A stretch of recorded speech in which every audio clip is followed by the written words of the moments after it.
नमस्कार, जय हिंद प्यारे बच्चों। आज हम जो टॉपिक करने वाले हैं वो है भूगोल। ज्योग्राफी वन लाइनर फॉर्म में आप करेंगे और बहुत ही आसानी से ये पूरा टॉपिक आप कंप्लीट करने वाले हैं। आपका exam UP triple S C PT का अब ज़्यादा दूर नहीं है, तो कम समय में ज़्यादा से ज़्यादा चीज़ें आप कैसे कवर कर सकते हैं, क्या क्या आपकी परीक्षा में पूछा जा सकता है, वो ज़्यादा ध्यान में रखना ज़रूरी है। और इन सभी चीज़ों को ध्यान में रखकर मैं आज ये वीडियो लेकर आया हूँ। वीडियो को अंत तक देखिएगा, निश्चित रूप से आपको बहुत ही पसंद आने वाला है ये वीडियो। तो सबसे पहले हम शुरू करते हैं नदियां तथा नदियों की घाटी। पहला प्रश्न है आपका कि भारत की सबसे लंबी नदी कौन सी है? सही उत्तर है आपका गंगा नदी है। इसकी लंबाई 2525 किलोमीटर है और ये भारत तथा बांग्लादेश में बहती है। उत्तर प्रदेश में ये फर्रुखाबाद, कन्नौज, कानपुर, हरिद्वार, प्रयागराज आदि प्रसिद्ध शहरों के किनारे से बहती है। अगला प्रश्न है आपका कि दक्षिण भारत की सबसे लंबी नदी कौन सी है? तो दक्षिण भारत की सबसे लंबी नदी गोदावरी है। इसे दक्षिण गंगा भी कहा जाता है और यह महाराष्ट्र से निकलती है। अगला प्रश्न है आपका कि सिंधु नदी का उद्गम स्थल कहाँ है? तो सिंधु नदी का उद्गम स्थल तिब्बत में मानसरोवर झील के पास है। ये भारत में जम्मू कश्मीर से होकर बहती है। अगला प्रश्न है आपका कि ब्रह्मपुत्र नदी को तिब्बत में किस नाम से जाना जाता है? सही उत्तर है आपका सांगपो। यह अरुणाचल प्रदेश में दिहांग नाम से भारत में प्रवेश करती है और तिब्बत में इसे सांगपो नाम से जाना जाता है। अगला प्रश्न है आपका कि भारत की किस नदी को वृद्ध गंगा के नाम से जाना जाता है? तो गोदावरी को वृद्ध गंगा के नाम से भी जाना जाता है। ये प्रायद्वीपीय भारत की सबसे लंबी नदी है। अगला प्रश्न है आपका कि नर्मदा नदी का उद्गम स्थल कहाँ पे है? तो अमरकंटक पठार मध्य प्रदेश में स्थित है। ये पश्चिम की ओर बहने वाली प्रमुख नदी है। अगला प्रश्न है आपका कि कौन सी नदी बंगाल का शोक कहलाती है? सही उत्तर है आपका दामोदर नदी। यह अपनी विनाशकारी बाढ़ों के लिए जानी जाती है, जिसके कारण इसे बंगाल का शोक कहा जाता है। अगला प्रश्न है आपका कि कावेरी नदी जल विवाद किन दो राज्यों के बीच में है? सही उत्तर है आपका कर्नाटक और तमिलनाडु। यह जल बंटवारे से संबंधित एक प्रमुख मुद्दा है। अगला प्रश्न है आपका कि भारत में लूनी नदी कहाँ समाप्त होती है? सही उत्तर है आपका कच्छ के रण में। यह एक अंतर्देशीय नदी है जो समुद्र तक नहीं पहुंचती है। अगला प्रश्न है आपका कि गंगा और ब्रह्मपुत्र नदियां संयुक्त रूप से कौन सा डेल्टा बनाती हैं? तो सुंदरबन का डेल्टा बनाती हैं। यह विश्व का सबसे बड़ा और तेजी से बढ़ने वाला डेल्टा है।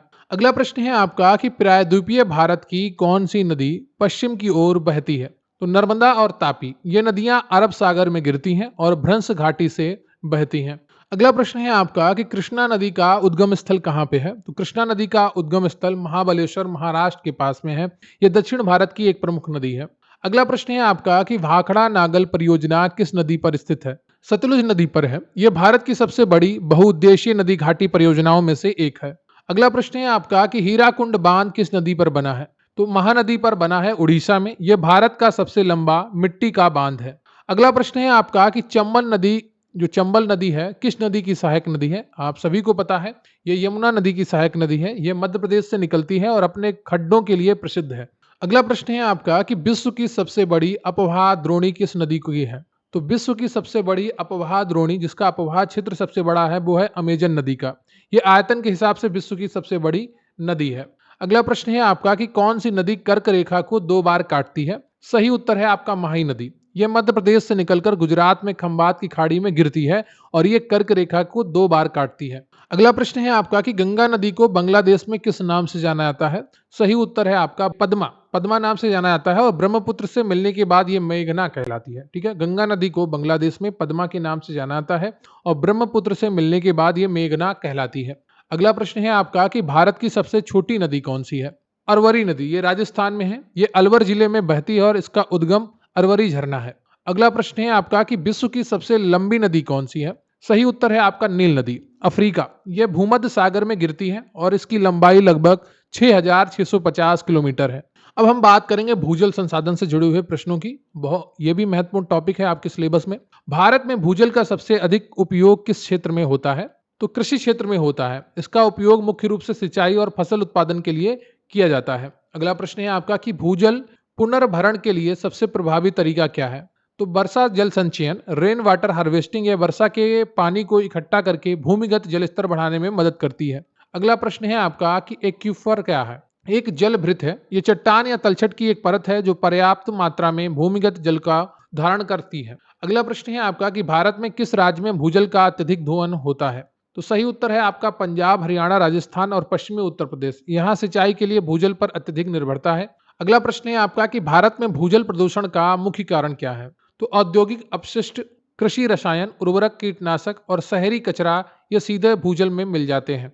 अगला प्रश्न है आपका कि भूजल सप्ताह कब मनाया जाता है? सही उत्तर है आपका 16 से 22 जुलाई तक। ये जल संरक्षण और भूजल जागरूकता को बढ़ावा देने के लिए मनाया जाता है। अगला प्रश्न है आपका कि परकोलेशन टैंक का उपयोग किस लिए होता है? भूजल पुनर्भरण के लिए यह संरचना सतही जल को जमीन में रिसने की अनुमति देती है। अगला प्रश्न है आपका कि भूजल स्तर में गिरावट का क्या प्रभाव पड़ता है? कुओं और बोरवेल का सूखना और पीने योग्य पानी का कम हो जाना भूजल स्तर में गिरावट का प्रभाव है। अगला प्रश्न है आपका कि आर्सेनिक और फ्लोराइड जैसे तत्वों की उपस्थिति में भूजल में किसका संकेत है? भूजल प्रदूषण का यह संकेत है। ये तत्व मानव स्वास्थ्य के लिए हानिकारक होते हैं। अगला प्रश्न है आपका कि भारत में किस प्रकार की सिंचाई में भूजल का उपयोग नहीं होता है? तो नहर सिंचाई में। इसमें नदियों या जलाशयों से पानी सीधे खेतों तक पहुंचाया जाता है। अब हम बात करेंगे पर्वत, पहाड़ियां तथा हिमनद से जुड़े हुए प्रश्नों की। आपका अगला प्रश्न है कि विश्व की सबसे ऊंची पर्वत चोटी कौन सी है? सही उत्तर है आपका माउंट एवरेस्ट। ये नेपाल में स्थित है और इसे सागर माथा भी कहते हैं। अगला प्रश्न है आपका कि भारत की सबसे ऊंची पर्वत चोटी कौन सी है? सही उत्तर है आपका कंचनजंगा। ये सिक्किम और नेपाल की सीमा पर स्थित है। अगला प्रश्न है आपका कि अरावली पर्वतमाला की सबसे ऊंची चोटी कौन सी है? तो इसकी सबसे ऊंची चोटी गुरु शिखर है। यह राजस्थान में माउंट आबू पर स्थित है। अगला प्रश्न है आपका कि पश्चिमी घाट का दूसरा नाम क्या है? तो इसे हम सह्याद्री के नाम से जानते हैं। यह एक विश्व धरोहर स्थल है और जैव विविधता में समृद्ध है। अगला प्रश्न है आपका कि सतपुड़ा पर्वतमाला की सबसे ऊंची चोटी कौन सी है? तो धूपगढ़ है। अरावली की गुरु शिखर है और सतपुड़ा की धूपगढ़ है। यह मध्य प्रदेश में पंचमढ़ी के पास स्थित है। अगला प्रश्न है आपका कि हिमालय किस प्रकार का पर्वत है? तो यह एक नवीन बलित पर्वत है। ठीक है, फोल्ड माउंटेन्स है। इनका निर्माण तिथिस सागर के अवसादों के बलित होने से हुआ है। अगला प्रश्न है आपका कि भारत का सबसे बड़ा हिमनद कौन सा है? सियाचिन हिमनद। हिमनद को ग्लेशियर कहते हैं। यह काराकोरम रेंज में स्थित है और विश्व का दूसरा सबसे लंबा गैर ध्रुवीय हिमनद है।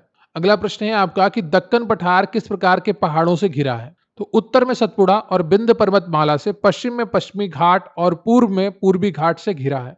अगला प्रश्न है आपका कि माउंट आबू किस पर्वतमाला पर स्थित है? अरावली पर्वतमाला पर। यह राजस्थान का एकमात्र हिल स्टेशन है। अगला प्रश्न है आपका कि नीलगिरी पहाड़ियों की सबसे ऊंची चोटी कौन सी है? तो डोडावेटा। डोडावेटा ये नीलगिरी पहाड़ियों की सबसे ऊंची चोटी है और यह तमिलनाडु में स्थित है। अगला प्रश्न है आपका कार्डमम पहाड़ियां, इलायची की पहाड़ियां भारत के किस राज्य में स्थित है? केरल और तमिलनाडु की सीमा पर यह स्थित है। ये अपने मसालों विशेषकर इलायची के लिए प्रसिद्ध है। अगला प्रश्न है आपका कि भारत में माउंट एवरेस्ट को किस नाम से जाना जाता है? तो इसे भारत में कोई विशेष नाम नहीं दिया गया है क्योंकि यह नेपाल में स्थित है और वहां पर इसे सागर माथा के नाम से जाना जाता है। अगला प्रश्न है आपका कि पीर पंजाल पर्वतमाला किस हिमालय श्रेणी का हिस्सा है? तो ये लघु हिमालय की श्रेणी का हिस्सा है। ये जम्मू कश्मीर और हिमाचल प्रदेश में फैली हुई है। अगला प्रश्न है आपका कि नंदा देवी चोटी किस राज्य में स्थित है? उत्तराखंड में स्थित है। यह भारत की दूसरी सबसे ऊंची पूर्णतः भारत में स्थित चोटी है। अगला प्रश्न है आपका कि विश्व का सबसे लंबा पर्वत श्रृंखला कौन सा है? तो एंडीज पर्वतमाला ये विश्व की सबसे लंबी पर्वत श्रृंखला है। यह दक्षिण अमेरिका के पश्चिमी तट पर स्थित है। वीडियो को लाइक कर लीजिएगा, चैनल पर नए हैं चैनल को सब्सक्राइब कर लीजिएगा। लगातार आपको बहुत ही अच्छा कंटेंट दिया जा रहा है तो अंत तक क्लास को जरूर देखिएगा। यह आपकी तैयारी के लिए बहुत ही लाभदायक रहने वाला है। अगला प्रश्न है आपका कि ग्रेट हिमालय में स्थित दर्रा कौन सा है?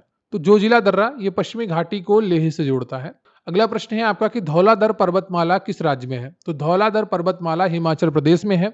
यह पीर पंजाल श्रृंखला का एक हिस्सा है। अगला प्रश्न है आपका कि पूर्वी घाट की सबसे ऊंची चोटी कौन सी है? तो पूर्वी घाट की सबसे ऊंची चोटी जिंदगड़ा चोटी है। यह आंध्र प्रदेश में है। यह पूर्वी घाट की सबसे ऊंची चोटी मानी जाती है। अगला प्रश्न है आपका कि गारो खासी जयंतिया पहाड़ियां किस राज्य में स्थित है? तो ये मेघालय में है। ये पहाड़ियां अपनी भारी वर्षा के लिए प्रसिद्ध हैं। अगला प्रश्न है आपका कि सियाचिन हिमनद कहाँ स्थित है? तो सियाचिन हिमनद काराकोरम पर्वतमाला में है। यह एक विवादित क्षेत्र है और विश्व का सबसे ऊंचा युद्ध क्षेत्र भी कहा जाता है। भारत पाकिस्तान के बीच में यहाँ पर मुठभेड़ होती रहती है। अगला प्रश्न है आपका कि अरावली पर्वतमाला किस प्रकार की पर्वतमाला है? अरावली पर्वतमाला एक अवशिष्ट पर्वतमाला है।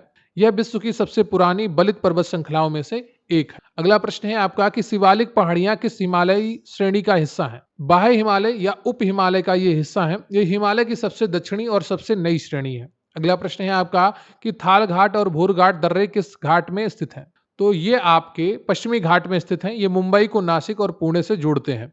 अगला प्रश्न है आपका कि अनातोलिया का पठार किस देश में स्थित है? तुर्की में स्थित है। ये एशिया माइनर का एक बड़ा भाग है। अगला प्रश्न है आपका कि पटकाई बूम पहाड़ियां भारत के किस भाग में स्थित है? तो ये भारत के पूर्वोत्तर भाग में स्थित है। भारत म्यांमार सीमा पर है। ये हिमालय श्रृंखला का पूर्वी विस्तार है। अगला जो आपका टॉपिक वो है मरुस्थल और शुष्क क्षेत्र। इससे जुड़े हुए प्रश्न अभी हम देखने वाले हैं। तो प्रश्न है आपका कि विश्व का सबसे बड़ा गर्म मरुस्थल कौन सा है? सही उत्तर है आपका सहारा मरुस्थल। ये अफ्रीका में है। ये दुनिया का सबसे बड़े गर्म रेगिस्तान में से है एक है। अगला प्रश्न है आपका कि भारत का सबसे बड़ा मरुस्थल कौन सा है?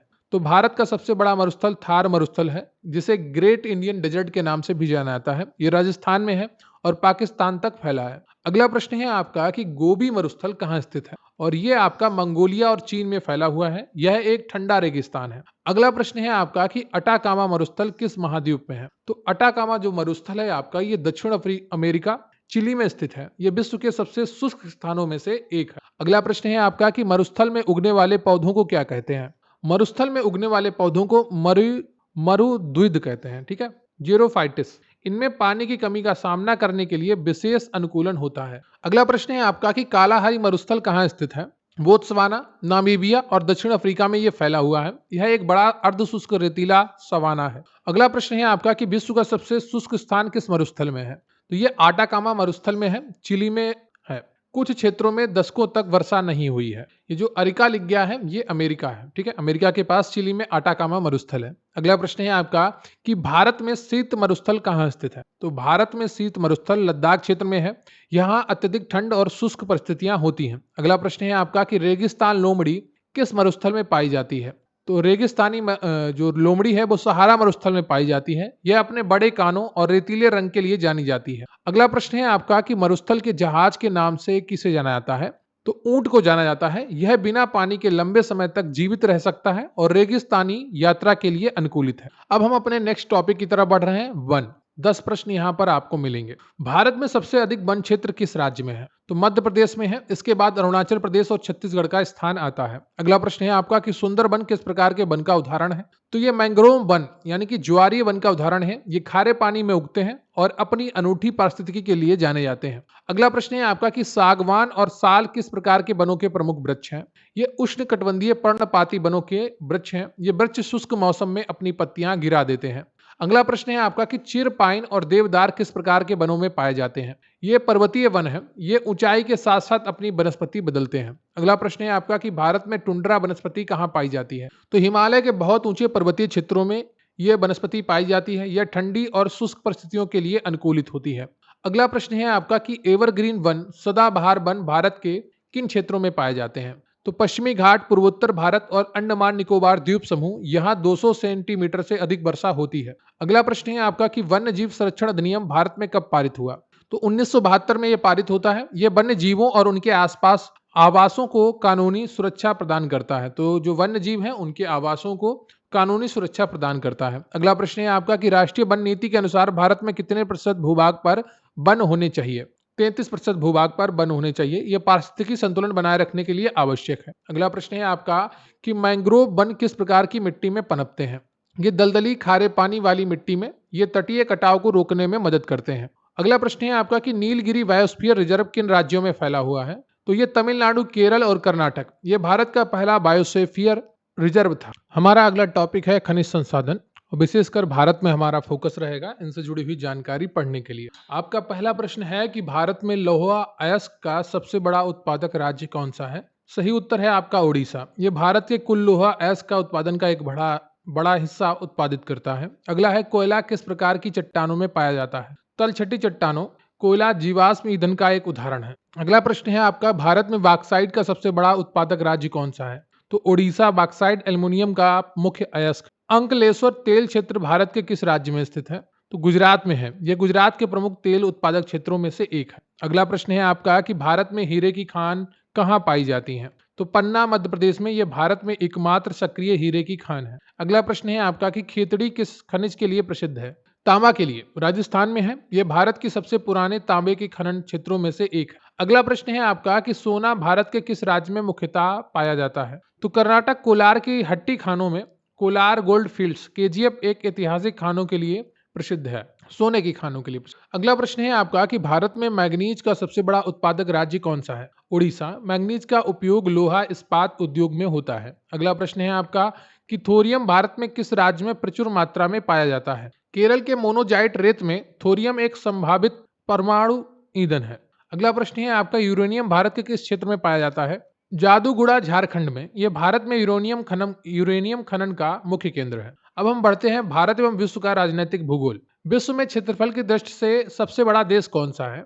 तो सही उत्तर है रूस। इसका क्षेत्रफल लगभग 17.1 मिलियन वर्ग किलोमीटर है। अगला प्रश्न है आपका कि भारत की स्थलीय सीमा कितने देशों से मिलती है? 7 देशों से लगती है। पाकिस्तान, अफगानिस्तान, चीन, नेपाल, भूटान, म्यांमार और बांग्लादेश। अगला प्रश्न है आपका कि मैकमोहन रेखा किन दो देशों के बीच सीमा बनाती है? तो भारत और चीन के बीच में यह सीमा बनाती है। यह मुख्य रूप से अरुणाचल प्रदेश से होकर गुजरती है। अगला प्रश्न है आपका कि डूरंड रेखा किन दो देशों के बीच में सीमा बनाती है? पाकिस्तान और अफगानिस्तान। इसे 1893 में खींचा गया था। अगला प्रश्न है आपका कि भारत का सबसे दक्षिणी बिंदु कौन सा है? तो इंदिरा पॉइंट। यह अंडमान और निकोबार द्वीप समूह में स्थित है। अगला प्रश्न है आपका कि पनामा नहर किन दो महासागरों को जोड़ती है? प्रशांत महासागर और अटलांटिक महासागर को यह व्यापार मार्ग का सबसे छोटा करती है। अगला प्रश्न है आपका कि स्वेज नहर किन दो सागरों को जोड़ती है? तो भूमध्य सागर और लाल सागर को यह जोड़ती है। यह एशिया और यूरोप के बीच समुद्री व्यापार का एक महत्वपूर्ण मार्ग है। अगला प्रश्न है आपका कि क्षेत्रफल की दृष्टि से भारत का सबसे बड़ा राज्य कौन सा है? राजस्थान। इसका क्षेत्रफल लगभग 3,42,239 वर्ग किलोमीटर है। अगला प्रश्न है आपका कि लाल सागर और अदन की खाड़ी को कौन सी जलसंधि जोड़ती है? तो बाब अल मंडेव जलसंधि। यह अफ्रीका के जिबूती और यमन के बीच में स्थित है। अगला प्रश्न है आपका कि भारत की मानक याम्योत्तर रेखा कितने राज्यों से होकर गुजरती है? तो 5 राज्यों से होकर गुजरती है। उत्तर प्रदेश, मध्य प्रदेश, छत्तीसगढ़, उड़ीसा और आंध्र प्रदेश। अगला प्रश्न है आपका कि कर्क रेखा भारत के कितने राज्यों से होकर गुजरती है? तो यह 8 राज्यों से होकर गुजरती है। गुजरात, राजस्थान, मध्य प्रदेश, छत्तीसगढ़, झारखंड, पश्चिम बंगाल, त्रिपुरा और मिजोरम। पश्चिम से पूर्व की तरफ बढ़ते हुए आप इन राज्यों को देख सकते हैं। अगला प्रश्न है आपका कि विश्व का सबसे छोटा देश कौन सा है? तो विश्व का सबसे छोटा देश वेटिकन सिटी है। यह रोम, इटली के भीतर स्थित है। अगला प्रश्न है आपका कि पाक जल संधि किन दो देशों को अलग करती है? भारत और श्रीलंका को। यह बंगाल की खाड़ी और मन्नार की खाड़ी को जोड़ती है। अगला प्रश्न है आपका कि पनामा कहाँ स्थित है? तो मध्य अमेरिका में यह स्थित है। यह उत्तरी और दक्षिणी अमेरिका को जोड़ता है। अगला प्रश्न है आपका कि जिब्राल्टर जल संधि किन दो भौगोलिक क्षेत्रों को अलग करती है? यूरोप यानी कि स्पेन और अफ्रीका के मोरक्को को। यह भूमध्य सागर को अटलांटिक महासागर से जोड़ती है। अगला प्रश्न है आपका कि जापान किस महाद्वीप में स्थित है? ये आपका एशिया महाद्वीप में स्थित है। ये पूर्वी एशिया में एक द्वीप राष्ट्र। अगला प्रश्न है आपका कि ग्रेट बैरियर रीफ किस देश के तट पर स्थित है? तो ऑस्ट्रेलिया। यह विश्व की सबसे बड़ी प्रवाल भित्ति प्रणाली है। प्रवाल भित्ति प्रणाली में से सबसे बड़ी है विश्व। अगला प्रश्न है आपका कि काला सागर किन देशों से घिरा हुआ है? तो काला सागर रूस, यूक्रेन, रोमानिया, बुल्गारिया, तुर्की और जॉर्जिया से घिरा हुआ है। अगला प्रश्न है आपका कि भूमध्य सागर को अटलांटिक महासागर से कौन सी जलसंधि जोड़ती है? जिब्राल्टर जलसंधि। यह अटलांटिक महासागर और भूमध्य सागर के बीच एकमात्र प्राकृतिक संबंध है। अगला प्रश्न है आपका कि भारत और भूटान के बीच कौन सी नदी सीमा बनाती है? मानस नदी। यह ब्रह्मपुत्र नदी की एक सहायक नदी है। अब हम बढ़ते हैं जलवायु तथा मौसम की तरफ। यह भी एक महत्वपूर्ण टॉपिक है और आपका यहाँ पर 106 प्रश्न है कि भारत में अधिकांश वर्षा किस मानसून से होती है? तो दक्षिण पश्चिमी मानसून से। यह जून से सितंबर तक सक्रिय रहता है। अगला प्रश्न है आपका कि अल नीनो का भारतीय मानसून पर क्या प्रभाव पड़ता है? यह मानसून को कमजोर करता है। इससे भारत में कम वर्षा और सूखे की स्थिति उत्पन्न हो सकती है। अगला प्रश्न है आपका कि शीत ऋतु में तमिलनाडु के तटीय क्षेत्रों में वर्षा किस मानसून से होती है? यह उत्तरी पूर्वी मानसून, जिसे लौटते हुआ मानसून कहते हैं। यह बंगाल की खाड़ी से नमी प्राप्त करता है। इससे शीत ऋतु में तमिलनाडु के तटीय क्षेत्रों में वर्षा देखने को मिलती है। अगला प्रश्न है आपका कि कोपेन के जलवायु वर्गीकरण में AW का क्या अर्थ है? तो उष्णकटिबंधीय सवाना जलवायु, ट्रॉपिकल सवाना क्लाइमेट। इसमें शुष्क ऋतु, शीत ऋतु होती है। अगला प्रश्न है आपका ज्यादा वर्षा वाले क्षेत्र कौन से वन पाए जाते हैं? तो उष्णकटिबंधीय सदाबहार वन। ये पूरे वर्ष हरे भरे रहते हैं क्योंकि यहाँ वर्षा प्रचुर मात्रा में होती है। अगला प्रश्न है आपका कि जेट स्ट्रीम का भारतीय मानसून पर क्या प्रभाव है? तो ये मानसून के आगमन और निष्कासन को प्रभावित करती हैं, खासकर पश्चिमी विक्षोभ के लिए जिम्मेदार होती हैं। अगला प्रश्न है आपका कि विश्व में सर्वाधिक वर्षा वाला स्थान मासिनराम किस राज्य में है? तो ये आपका मेघालय में है। यहाँ खासी पहाड़ियों पर स्थित है। अगला प्रश्न है आपका कि पश्चिमी विक्षोभ वेस्टर्न डिस्टरबेंस से भारत के किस भाग में वर्षा होती है? उत्तरी पश्चिमी भारत में, विशेषकर सर्दियों में। ये भूमध्य सागरीय क्षेत्र से उत्पन्न होते हैं।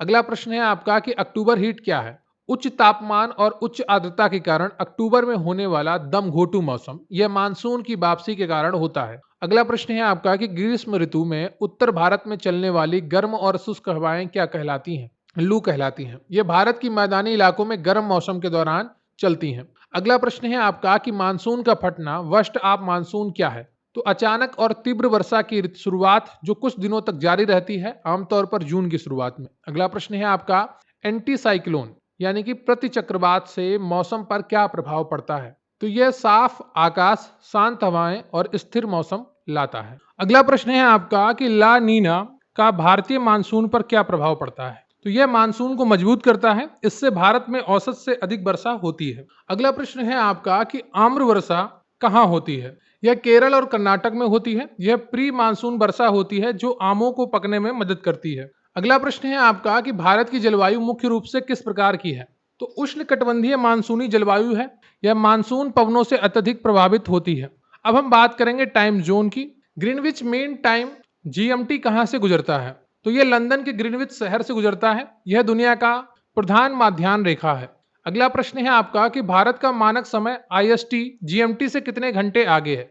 तो यह आपका 5.5 घंटे आगे है, जो 82.5 यानी कि 82.5 पूर्वी देशांतर पर आधारित है। अगला प्रश्न है आपका कि अंतरराष्ट्रीय तिथि रेखा कहां से गुजरती है? तो प्रशांत महासागर में 180 डिग्री देशांतर के साथ ये तिथि बदलने की रेखा है। अगला प्रश्न है आपका कि यदि कोई व्यक्ति अंतरराष्ट्रीय तिथि रेखा को पश्चिम से पूर्व की ओर पार करता है तो क्या होता है? जब पश्चिम से पूर्व की ओर बढ़ेंगे तो उसे एक दिन जोड़ना पड़ता है। इसके विपरीत पूर्व से पश्चिम की ओर जाने पर एक दिन घटाना पड़ता है। अगला प्रश्न है आपका कि पृथ्वी एक घंटे में कितने देशांतर घूमती है? तो 15 डिग्री देशांतर। 360 डिग्री घूमने में 24 घंटे लगते हैं। अगला प्रश्न है आपका कि भारत की मानक याम्योत्तर रेखा का मान क्या है? तो यह आपकी 22.5 डिग्री है, जिसे मानक समय रेखा कहते हैं। यह इलाहाबाद यानी कि वर्तमान प्रयागराज के पास मिर्जापुर से होकर गुजरती है। अगला प्रश्न है आपका कि रूस में कितने टाइम जोन है? तो रूस में 11 टाइम जोन है। यह दुनिया में सबसे अधिक टाइम जोन वाला देश है। अगला प्रश्न है आपका कि डेलाइट सेविंग टाइम डीएसटी क्या है? गर्मियों में घड़ियों को 1 घंटा आगे बढ़ाना। इससे शाम को अधिक दिन का प्रकाश मिलता है और ऊर्जा की बचत होती है। अगला प्रश्न है आपका कि वह काल्पनिक रेखा जो पृथ्वी को 2 समान गोलार्धों में बांटती है, भूमध्य रेखा, इक्वेटर कहते हैं इसको, यह 0 डिग्री अक्षांश रेखा होती है। अगला प्रश्न है आपका कि भूमध्य रेखा पर दिन और रात की अवधि क्या होती है? तो समान होती है, 12 घंटे का दिन और 12 घंटे की रात। सूर्य की किरणें यहाँ लगभग सीधी पड़ती हैं, यानी कि लंबवत पड़ती हैं। अब हम बात करेंगे जनसांख्यिकी परिवर्तन तथा प्रवास की। इससे जुड़े हुए 20 प्रश्न बहुत ही महत्वपूर्ण हैं, इनको देखिएगा। पहला प्रश्न है आपका जनसांख्यिकी परिवर्तन का कि 2011 की जनगणना के अनुसार भारत का लिंगानुपात क्या है? तो यह 943 है। यह प्रति पुरुष 1000, जो प्रति 1000 पुरुष होते हैं उन पर महिलाओं की संख्या को दर्शाता है। अगला प्रश्न है आपका कि भारत में सबसे अधिक जनसंख्या घनत्व वाला राज्य कौन सा है? तो भारत में सबसे अधिक जनसंख्या घनत्व वाला राज्य बिहार है। यहाँ पर 1106 व्यक्ति प्रति वर्ग किलोमीटर पर है। अगला प्रश्न है आपका कि जनसांख्यिकी लाभांश क्या है? जब किसी देश की कार्यशील जनसंख्या 15 से 64 वर्ष का अनुपात गैर कार्यशील जनसंख्या से अधिक होता है तो यह आर्थिक विकास के लिए एक अवसर है। तो ये भारत में अभी वर्तमान में बना हुआ है, जो कि आने वाले वर्षों में नहीं होगा। अगला प्रश्न है आपका कि मृत्यु दर को कैसे मापा जाता है? तो मृत्यु दर जो होती है वो प्रति 1000 व्यक्तियों पर होने वाली मौतों की संख्या, इसे अशोधित मृत्यु दर कहते हैं। अगला प्रश्न है आपका कि प्रवास के मुख्य पुष्ट कारक क्या है? तो गरीबी है, बेरोजगारी है, युद्ध है, प्राकृतिक आपदाएं हैं, सामाजिक आर्थिक असमानता है। ये लोगों को अपना मूल स्थान छोड़ने पर मजबूर करते हैं। अगला प्रश्न है आपका कि प्रवास के मुख्य पुल कारक क्या हैं? बेहतर रोजगार के अवसर, शिक्षा, स्वास्थ्य सेवाएं, बेहतर जीवन स्तर, ये लोगों को किसी स्थान की ओर आकर्षित करते हैं। अगला प्रश्न है आपका कि 2011 की जनगणना के अनुसार भारत की साक्षरता दर क्या है? तो लगभग 74.04%। पुरुषों की साक्षरता दर महिलाओं की तुलना में अधिक है। अगला प्रश्न है आपका कि विश्व में सर्वाधिक जनसंख्या वाला देश कौन सा है? तो भारत। विश्व में सर्वाधिक जनसंख्या वाला देश वर्तमान में भारत है। संयुक्त राष्ट्र के अनुमानों के अनुसार भारत ने चीन को पीछे छोड़ दिया है, लेकिन भारत की अगर जनसंख्या की बात करें भारतीय आंकड़ों में तो 2011 के अनुसार भारत दूसरे नंबर पर है, प्रथम नंबर पर चीन पर है। अगला प्रश्न है आपका कि शिशु मृत्यु दर क्या है? तो प्रति 1000 जीवित जन्मों पर 1 वर्ष से कम उम्र के बच्चों की मृत्यु की संख्या यह शिशु मृत्यु दर कहलाती है। यह स्वास्थ्य सेवाओं का एक महत्वपूर्ण संकेतक है। अगला प्रश्न है आपका कि भारत में सबसे कम जनसंख्या घनत्व वाला राज्य कौन सा है? तो अरुणाचल प्रदेश है। यहाँ प्रति वर्ग किलोमीटर में केवल 17 व्यक्ति रहते हैं। अगला प्रश्न है आपका कि जनसंख्या पिरामिड क्या दर्शाता है? तो किसी देश की जनसंख्या की आयु और लिंग रचना यह भविष्य की जनसंख्या वृद्धि का अनुमान लगाने में मदद करता है। अगला प्रश्न है आपका कि उत्प्रवास इमिग्रेशन क्या है? तो अपने मूल देश को छोड़कर दूसरे देश में स्थायी रूप से बसना उत्प्रवास कहलाता है। अगला प्रश्न है आपका कि अधोमुखी निस्पंदन सिद्धांत किससे संबंधित है? शिक्षा के प्रसार से। यह बताता है कि शिक्षा समाज के उच्च वर्गों से निम्न वर्गों तक प्रभावित होती है। अगला प्रश्न है आपका कि जनसंख्या नियंत्रण के लिए भारत सरकार द्वारा अपनाया गया प्रमुख उपाय क्या है? तो परिवार नियोजन कार्यक्रम। इसका उद्देश्य जन्म दर को कम करना और जनसंख्या वृद्धि को नियंत्रित करना है। अगला प्रश्न है आपका ग्रामीण से शहरी प्रवास का मुख्य कारण क्या है? बेहतर रोजगार की अवसर, शिक्षा, स्वास्थ्य सेवाएं और जीवन की गुणवत्ता। जनसंख्या वृद्धि दर को कैसे परिभाषित किया जाता है? जन्म दर और मृत्यु दर के बीच का अंतर, साथ ही शुद्ध प्रवासन, आप्रवासन, उत्प्रवास को मिलाकर। अगला प्रश्न है आपका कि आप्रवास क्या है? तो किसी नए देश में प्रवेश कर वहां स्थायी रूप से बसना आप्रवास कहलाता है, इमिग्रेशन कहलाता है। भारत की 2011 की जनगणना के अनुसार भारत का कौन सा राज्य सर्वाधिक साक्षर है? केरल। इसकी साक्षरता दर लगभग 94% है। अगला प्रश्न है आपका कि आयु संरचना क्या दर्शाती है? तो विभिन्न आयु समूहों जैसे बच्चे, वयस्क, वृद्ध में लोगों का अनुपात यह जनसंख्या की भविष्य के पैटर्न को प्रभावित करता है। अगला और अंतिम प्रश्न है आपका कि प्रजनन दर क्या है? तो प्रति 1000 महिलाओं पर एक निश्चित अवधि में जन्मे बच्चों की संख्या यह जनसंख्या वृद्धि को प्रभावित करती है, जो प्रजनन दर कहलाती है। तो यह रहा आपका ज्योग्राफी यानी कि भारत के भूगोल और विश्व के भूगोल से जुड़ा हुआ टॉपिक, जहां पर आपने 150 वन लाइनर्स के माध्यम से पूरे टॉपिक्स का अध्ययन किया है। तो उम्मीद करता हूं आपको ये क्लास पसंद आई होगी। आप कमेंट करके मुझे बताएंगे कि आपको ये संकलन कैसा लगा। लगातार तैयारी करते रहिए। हमारे चैनल पर बहुत सारे वीडियोज आपको तैयारी के लिए मिल रहे हैं, जिसमें आपका भारतीय इतिहास, भारतीय संविधान, पॉलिटी और जो आपका इकोनॉमी है उससे जुड़े हुए टॉपिक आपको लगातार कवर करवाए जा रहे हैं। इन सभी वीडियोस को देखिए और अच्छे से तैयारी करिए। एक भारतीय इतिहास का बहुत ही अच्छा वीडियो मैंने बनाया है जो अपलोड हो चुका है, उसका लिंक आपको आई बटन पे मिल जाएगा, वहां से जाकर भी आप उस वीडियो को देख पाएंगे। तो मिलते हैं फिर किसी वीडियो में, तब तक के लिए जय हिंद, जय भारत।